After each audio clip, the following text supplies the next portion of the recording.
There's a grief that doesn't get flowers or sympathy cards, a loss that people don't acknowledge because technically no one died.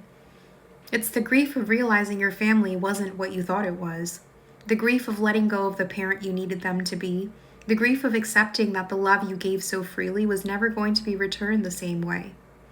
You're mourning ghosts. The childhood that never was, the safety you never felt, the unconditional love that came with so many conditions. You're grieving the version of yourself who believed that if you just tried harder, gave more, stayed small, they would finally see you.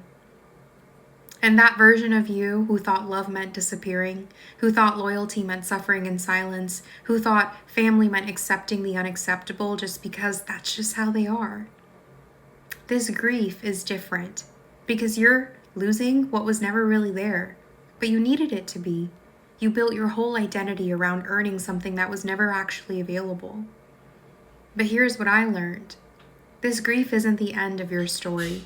It's the birth of your real life. Once you stop grieving what you never actually had, you can finally see what you do have.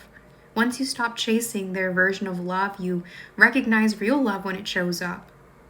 On the other side of this grief is a person who loves without losing themselves, gives without depleting themselves, shows up without shrinking themselves. You're not just unlearning loyalty, you're learning to be loyal to yourself for the first time. And that person you're becoming, they're worth grieving the old version for.